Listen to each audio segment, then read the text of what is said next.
Hello दोस्तों, UPSC Hindi का online institute platform में मैं गौरव त्रिपाठी आप सभी का स्वागत करता हूं। तो आज हम लोग का डे 3 है यूपीएससी हिंदी पंचायत का। और आज हम लोग क्या करने वाले हैं, मेंस के 2 क्वेश्चन जो हम लोग ने आज ओपन रखे हैं सबके लिए। अपने टेलीग्राम चैनल पे भी आपको क्वेश्चन आपको मिल सकता है, उसका मॉडल आंसर भी रात में अपलोड कर दिया जाएगा। आज हम लोग करने ये वाले हैं कि वो 2 क्वेश्चन कैसे हम लोग लिखते हैं और आपस में डिस्कशन करते हैं और मॉडल आंसर बना के बहुत अच्छे से किस तरह से देते हैं, तो आप लोगों के सामने दिखाने भी वाले हैं। तो हम लोग करेंगे क्या, आज का जो डिस्कशन है मैं आप लोग को पहले ही बता दूं।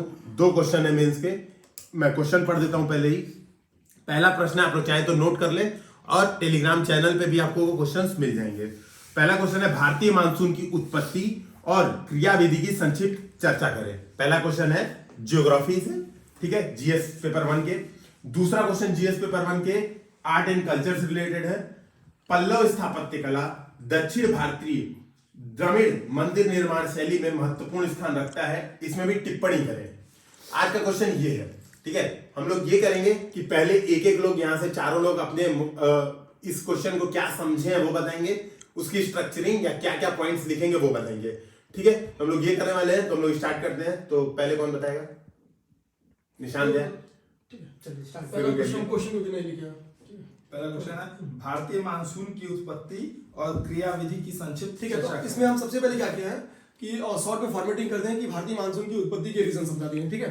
तो उसमें 2 पॉइंट हम लोग बेसिकली नहीं, आप एक मेरी बात सुनिए, आप ये बता दीजिए सबसे पहले कि स्ट्रक्चरिंग क्या की है, कि भूमिका, कुछ मेन बॉडी और निष्कर्ष, ये बता दीजिए। फिर मेन बॉडी बता दीजिएगा कि मैं जो आप बोल रहे हैं। तो ठीक है, हम इंट्रो में ही भारतीय मानसून की उत्पत्ति को समझा दिए हैं, ठीक है। तो भारतीय मानसून की उत्पत्ति के सीधे रीजन समझा दिए कि बेसिकली मतलब तापदाब, एक पॉइंट कारण इसका लिख दिया परिवर्तन, और सेकंड लिख दिया कि स्थल और जल का जो असमान वितरण है, ठीक है। तो फॉर्मेटिंग करके निकल गए हैं, मतलब आईटीसीजेड ऊपर चला जा रहा है वैसा होगा। क्रियाविधि में हम कहते हैं कि लाखिर और सेकंड पार्ट मेन बॉडी में इसको 2 पार्ट में समझा दिए हैं। जिसमें एक तो ग्रीष्म ऋतु में तोड़ दिए हैं, उसमें हम दिक्कत है कि आईटीसीजेड क्या कर रहा है कि उत्तरायण हो रहा है। तो आईटीसीजेड के उत्तरायण के कारण क्या हो रहा है कि लो प्रेशर जो है वो नॉर्थ इंडिया में आ रहा है, ठीक है। ठीक है, वेरी गुड।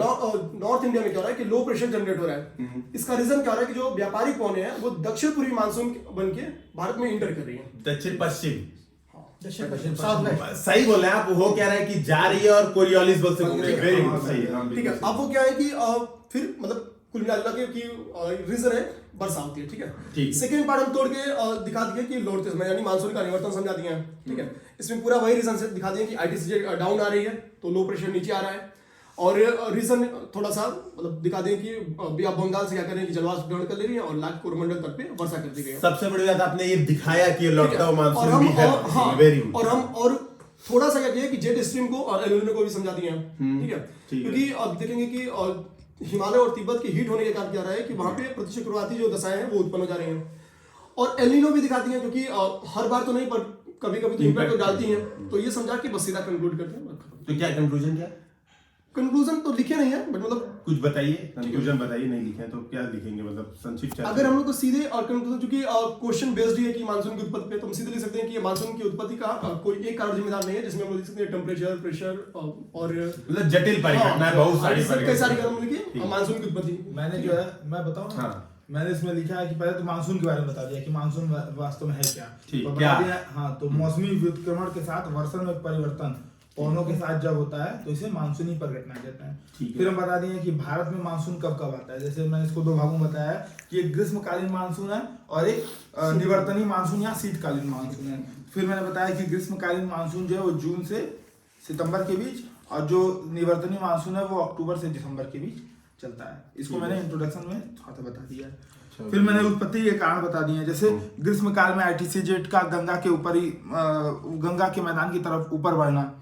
फिर मैंने बताया कि तिब्बत के पठार का अधिक जब तिब्बत का पठार जो है अधिक गर्म हो जाता है, तिब्बत का पठार ये तिब्बत का रीजन है, जब ये अधिक गर्म हो जाता है तो यहाँ पे ऊर्ध्वाधर जो वायुमंडलीय धाराएं विकसित होती है, उससे भी मानसून में वो आता है, क्या बोलते हैं उसको, निम्न दाब मानसून को समर्थन, मानसून को समर्थन, चक्रवात बन के बिल्कुल जाती है, उल्टा घुमा देती है। फिर इसी प्रकार बताएं कि हिमालय के उत्तर में, और उत्तर में जब जाएंगे तो पश्चिमी जो जेट धारा है उसके कारण, और भारत के ऊपर जो पूर्वी जेट धारा की अवस्थिति है, जैसे हिमालय के उत्तर में पश्चिमी जेट धारा और हिमालय के दक्षिण में जो उष्ण कटिबंधीय पूर्वी जलधारा है, जो तिब्बत के पठार से जो 2 भागों में बढ़ जाती है, वो भी एक मानसून को लाने में मतलब कारगर भूमिका निभाता है।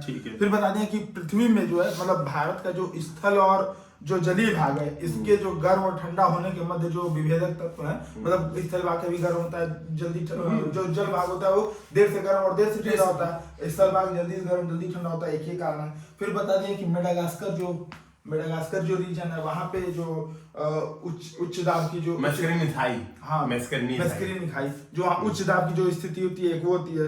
फिर हम बता दें अन्य स्थानिक उच्चावच की जो मतलब जैसे पश्चिमी घाट में जो पवनाभिमुख ढाल है और जो पूर्वी घाट में जो ढाल वगैरह है, इसकी ये सब एक उत्पत्ति के जो कारक हैं ये हो जाते हैं। फिर हमने आगे इस पे एक डायग्राम बना दिया और फिर बता दिया कि कैसे कैसे जो होता है वो बढ़ता है मानसून अपना।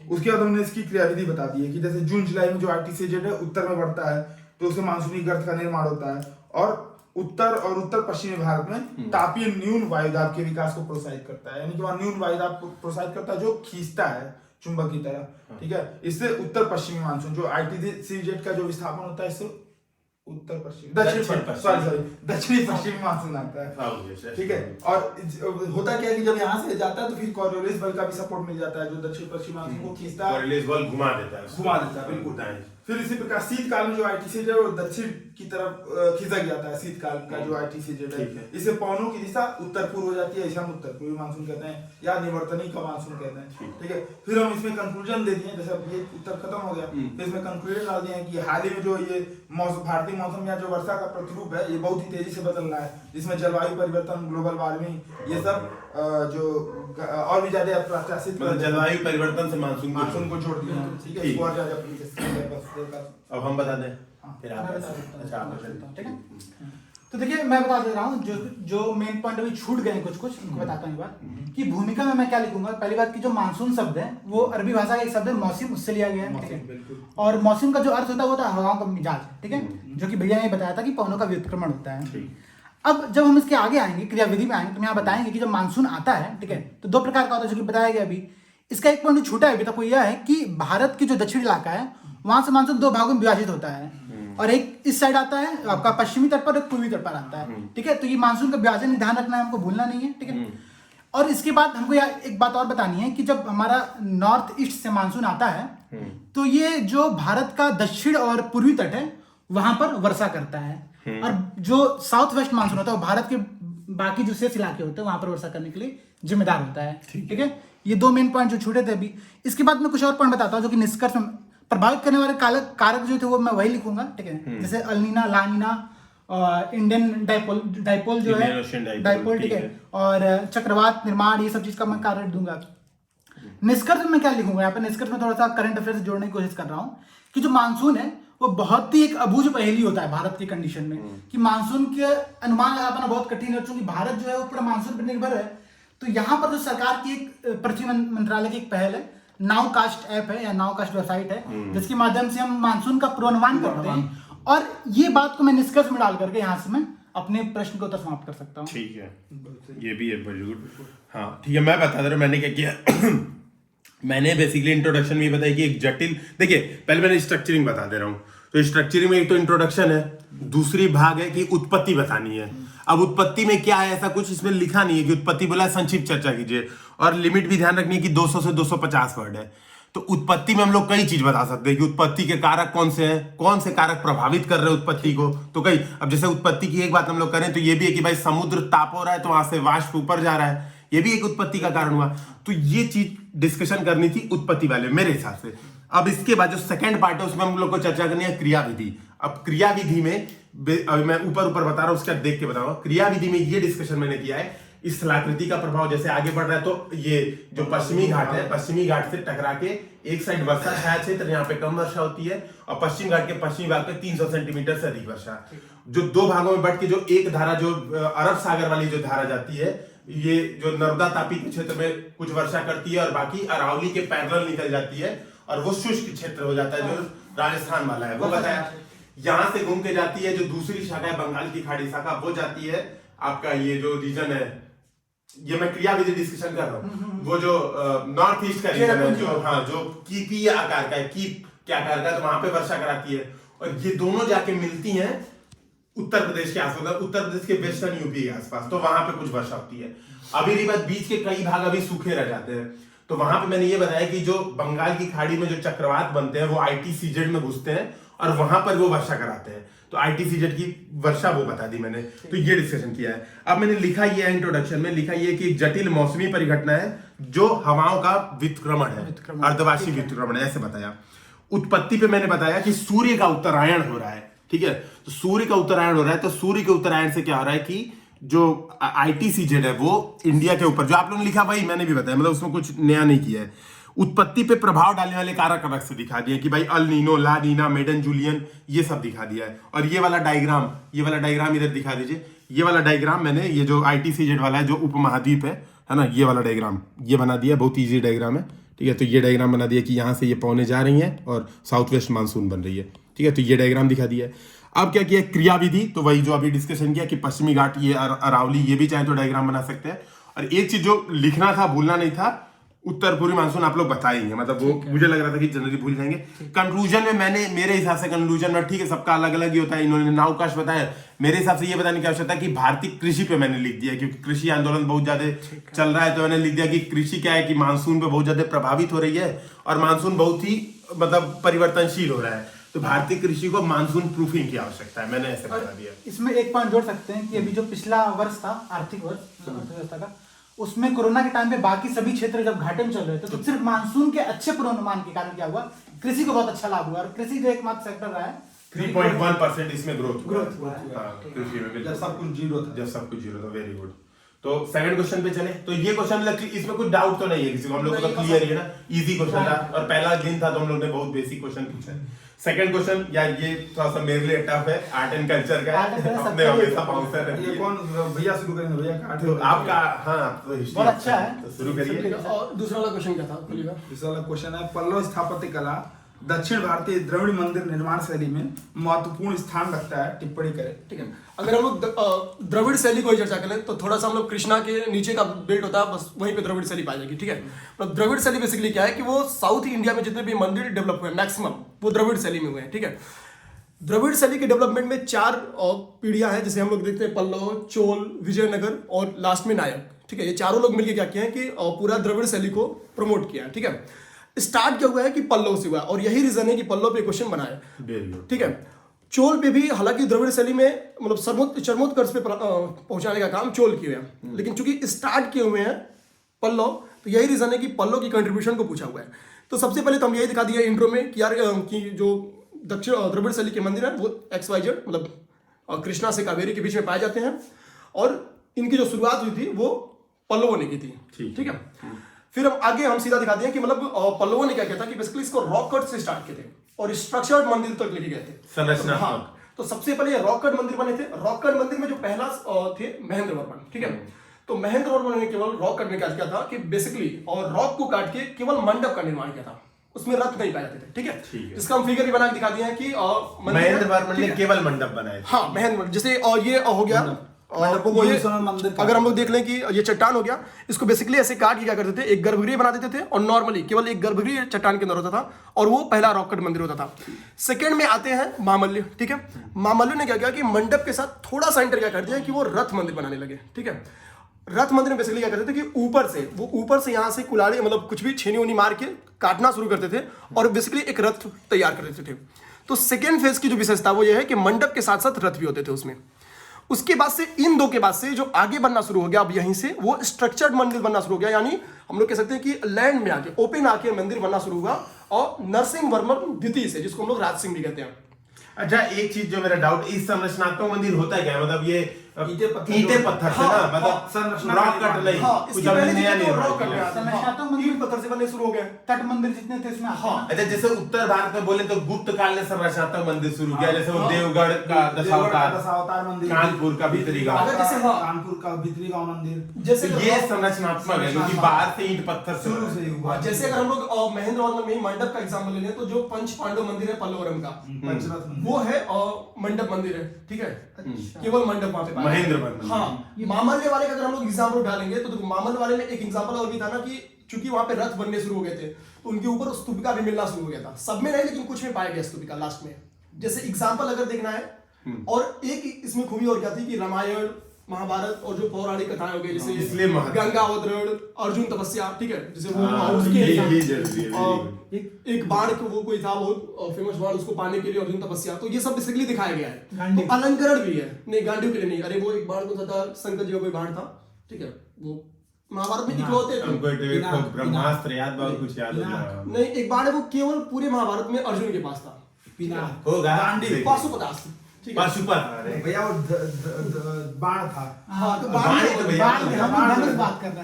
हाँ तो एग्जाम्पल अगर इसका ये हो गया, ठीक है, कि मतलब इसकी विशेषता ये होगी। आगे अगर हम लोग नरसिंह वर्मन से क्या हुआ कि स्ट्रक्चर्ड मंदिर बनना स्टार्ट होंगे, ठीक। इसमें एग्जाम्पल में तुम अगर हम लोग देखें तो सोर मंदिर, नरसिंह की राज सिंह, नरसिंह वर्मन मंदिर और राजसिंह दोनों एक ही है। अच्छा एक ही नाम है ना यार ये, तो इसके एग्जाम्पल में सोर मंदिर हो गया, ठीक है, महाबलीपुरम का, ठीक है। नंदी वर्मन ने थोड़ा सा इसी से आगे बढ़ के ये भी स्ट्रक्चर किया, थोड़ा डिजाइन थोड़ा सा मतलब इनसे थोड़ा सा बड़ा हो गया, ठीक है, गोपुरम थोड़ा सा स्मार्ट हो गया।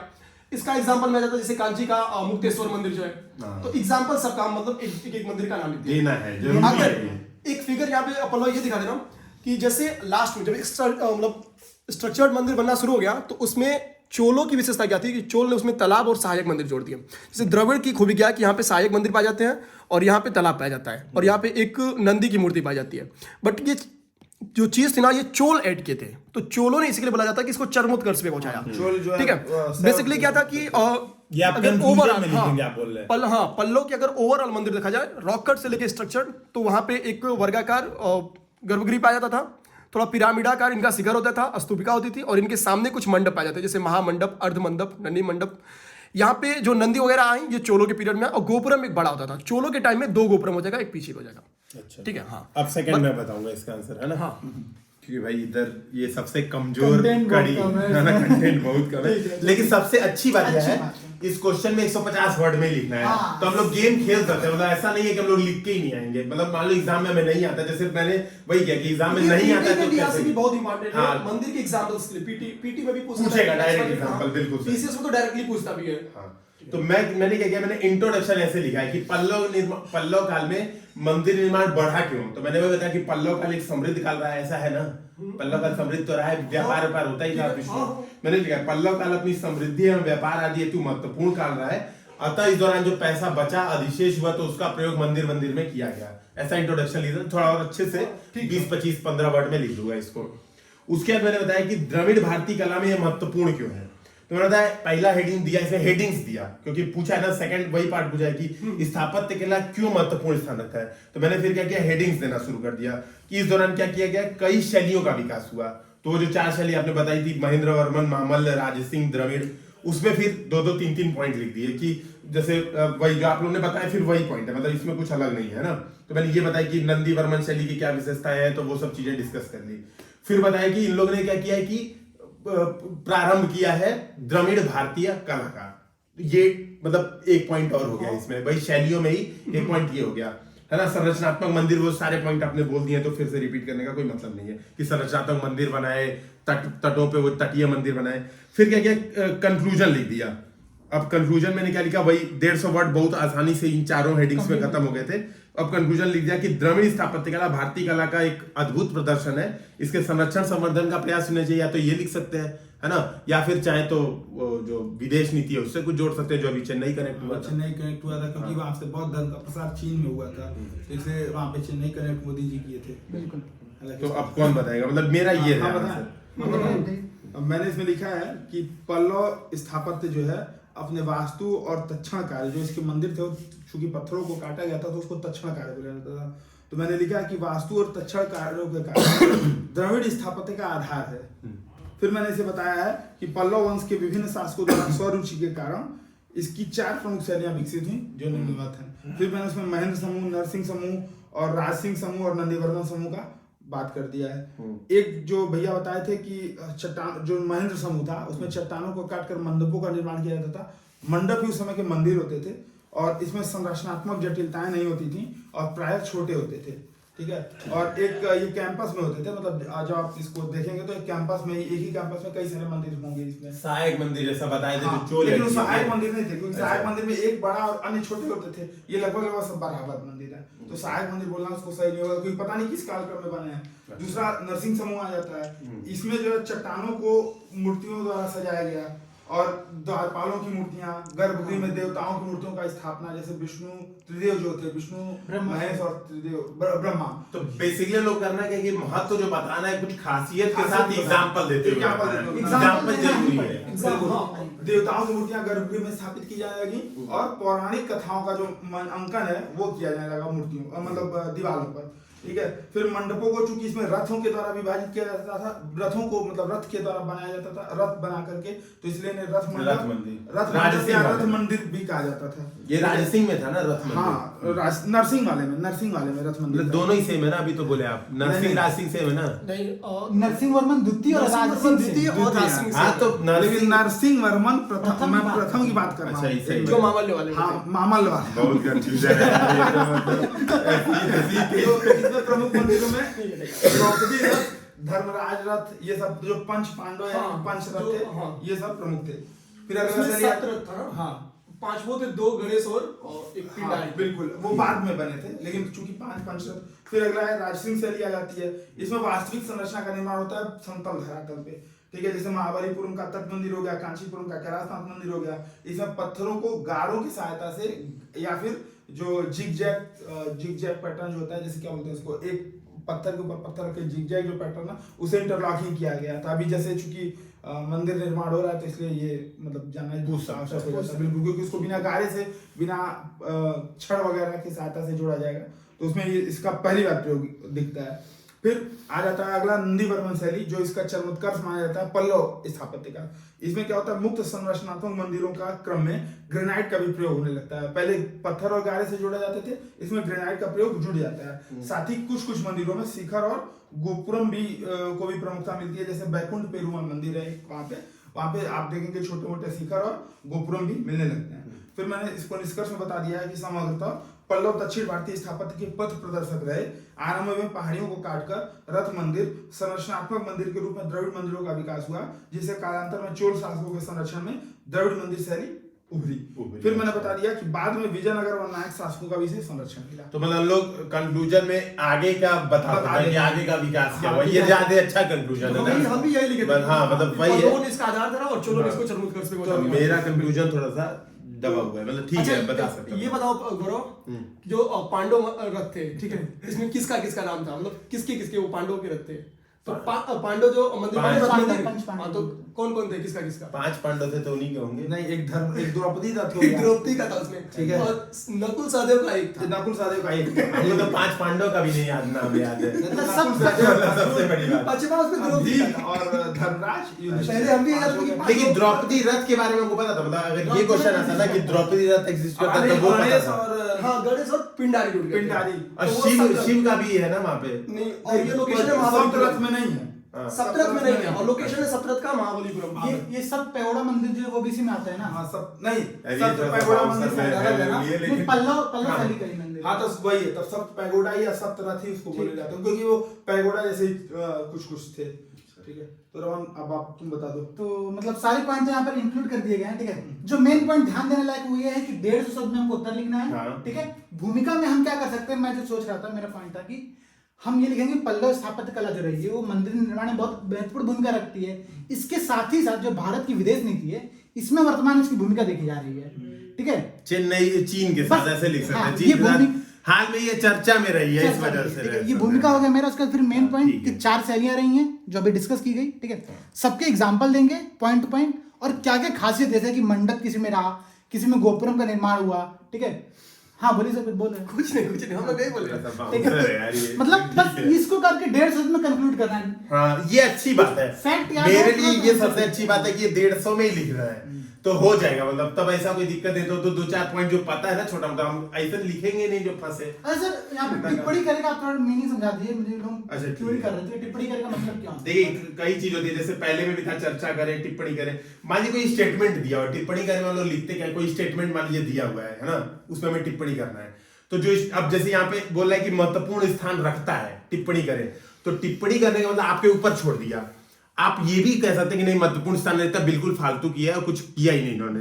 एक स्टेटमेंट मतलब ये लिखेंगे बिल्कुल सही जाएगा, बस आप अपने तर्क बताते रहिए कि बिल्कुल फालतू है, किसी काम का नहीं है पल्लव, और आप उसको डिस्कस कर दीजिए। जैसे नंदी वर्मन का लोग इसीलिए आलोचना करते हैं कि इससे धीरे धीरे मतलब गिरावट हुआ जो पल्लव की स्थापना लास्ट वाला था। हाँ, उसको लोग बोलते हैं क्योंकि जैसे जो गारे का प्रयोग हुआ था और गारा जो समय के साथ जोड़ छोड़ता गया, तो वो लोग मानते हैं कि गिरावट का भी, कई लोग मानते हैं गिरावट का भी। तो यदि आप तर्कों से पुष्ट कर दीजिए कि गिरावट भी हो रहा है तो आपका माना जाएगा उत्तर सही है। मतलब टिप्पणी का मतलब ये हुआ पहला कि आप अपोजिट जा सकते हैं, दूसरा आप इसका एकदम कटु समर्थक बन सकते हैं, जैसा हम लोग ने किया रेडिकल समर्थक। हाँ, तो हम लोग ने पूरा बताया कि भाई बहुत अच्छा बहुत अच्छा बहुत अच्छा बहुत अच्छा बहुत अच्छा। और जो तीसरा, बस टिप्पणी करके बार मतलब बता देता हूँ। तीसरा मतलब इसका ये कर सकते हैं आप कि आप बैलेंस लिख सकते हैं कि देखिए अच्छाई बहुत थी, कुछ कमियां भी थी। तो जैसे इन्होंने ये सबसे बेस्ट होता है मतलब टिप्पणी करने में, जैसे हम लोग जब टिप्पणी करते हैं तो सबसे बेस्ट तरीका ये है कि आप जो स्टेटमेंट दिया है, जो भी आगे का स्टेटमेंट दिया है उसके पक्ष में लिखिए, जो बोल रहा है मैक्सिमम आप पक्ष में लिखिए, लेकिन कुछ हद तक आलोचना कर दीजिए। जैसे जो आपने अभी बोला ना, वो हम लोग को बेसिकली करना है। ये देखिए हम लोग का यही यहाँ पे ये हम लोग को थोड़ा सा आंसर राइटिंग में ध्यान देना पड़ेगा कि टिप्पणी करने में यही हम लोग ने एक चीज छोड़ी है कि हम लोग को एक थोड़ी सी कमी, निष्कर्ष हम लोग को यही करना चाहिए था। ज्यादा बेस्ट तरीका ये था कि निष्कर्ष हम लोग कह देते कि अवसान उन्मुख हो गई, चोलों ने फिर बढ़ाया। तो ये बात हम लोग, तो ये टिप्पणी करने का वास्तविक रूप निखर के आएगा कि अच्छा टिप्पणी करने का ये मतलब होता है ना। तो पक्ष और विपक्ष फिर इसी में मतलब जैसे क्या होता है, जैसे देखिए पक्ष विपक्ष की बात इसमें नहीं है। एक स्टेटमेंट दिया उसमें बोल रहा है कमेंट, मतलब जैसे मान लीजिए कोई बॉलर है, मैच खेल रहा है, ठीक है, मतलब क्रिकेट मैच हो रहा है, वहां पे बॉलर बॉलिंग कर रहा है, तो अब कमेंटेटर दो लोग बैठे हैं। एक कमेंटेटर उसकी हाथ को देख के बोलेगा ना बहुत बढ़िया, मतलब क्या शानदार बॉडी लैंग्वेज है, और दूसरा कमेंटेटर ये भी सोचता है यार बिल्कुल घटिया बॉलर है, सीधी बॉल नहीं फेंकी जा रही है, सारी वाइड फेंक रहा है। तो एक ही चीज को देखने का कई नजरिया हो सकता है, वो कमेंट आप करें, आपको जो दिखे ना आप वो कमेंट कर दीजिए। कमेंट का मतलब ये आपको जो समझ में आ रहा है आप लिखो। लेकिन बेस्ट कमेंट क्या होता है, बेस्ट कमेंटेटर क्या होगा, जो हर चीज देखे, उसकी अच्छाई बताए और बॉलर को बोले भी कि यार ये इसके पैर मतलब लाइन के बाहर निकल जा रहे हैं या लाइन के पार चले जा रहे हैं। तो बेस्ट कमेंटेटर हम लोग उसी को मानते हैं ना, तो वही है कमेंट्री का मतलब यहाँ पे टिप्पणी करें। फिर इसको आप उत्तर भारतीय शैलियों से भी तुलना कर सकते हैं, अगर तुलना करने को पूछे तो, क्योंकि उस समय उत्तर भारत में जो गारे वगैरह का प्रयोग था वो होने लगा था मंदिरों में। हाँ, नागर शैली में जो देवगढ़ के दशावतार मंदिर हैं, ईंटों का प्रयोग होने लगा था। तो इसको भी आप मान सकते हैं थोड़ा सा, ठीक है, तुलना करने के क्रम में। ठीक है, तो आज के डिस्कशन समाप्त करते हैं। तो दोस्तों सब लोग लाइक शेयर सब्सक्राइब के लिए एक बार बोल दीजिए। तो आप सब लोग सब्सक्राइब करें और इसको शेयर भी करें अपने दोस्तों के साथ जो आपके साथ यूपीएससी की तैयारी कर रहे हैं। साथ ही मैं एक बात और आप लोगों को बताना चाहूंगा कि हमारा हिंदी साहित्य के लिए हम लोगों ने एक उत्तर लेखन प्रोग्राम शुरू किया है अंकुरण नाम से, जो प्रतिदिन 2 प्रश्न आपको भेजे जाएंगे। जैसे ये जीएस का बैच चल रहा है इसी हिसाब से, तो एक बार आप उसके संदर्भ में भी वीडियो दिया गया है, उसको देखें। तब तक और कोई क्वेरी हो तो आप 9711143850 पर कांटेक्ट कर सकते हैं, अपने चीजों को डिस्कशन कर सकते हैं कि कोई प्रॉब्लम है तो आप वो बता सकते हैं। इवन कोई आप सजेशन देना चाहते हैं कि सर इस चीज पे डिस्कशन करिए तो हम लोग वो भी करेंगे। और हम लोग से बोला गया ये सर प्रीलिम्स की स्ट्रेटजी शेयर करिए, तो देखिए हम लोग प्रीलिम का एक तरीका हम लोग ने ये सोचा कि हम लोग ये कर सकते हैं कि आपस में बैठ के स्ट्रेटजी डिस्कशन कर लें कि हम लोग क्या क्या सोर्सेस फॉलो करने वाले हैं, ये कर सकते हैं। या एक दूसरा तरीका ये कि मैं अलग से अपनी स्ट्रेटजी बताऊं, ये अलग से बताएं, ये अलग से बताएं, ये अलग से बताएं। हालांकि हम लोग की स्ट्रेटजी में सब कॉमन है, कुछ अलग कोई स्ट्रेटजी फॉलो नहीं करता है, सब एक ही साथ काम तो हम लोग सारा एक ही साथ पढ़ाई भी करते हैं, एक ही साथ काम भी करते हैं, तो सारी स्ट्रेटजी एक ही होती है, तो सेम है। ठीक है, तो दोस्तों इसी के साथ आज के लिए धन्यवाद। जय हिंद। जय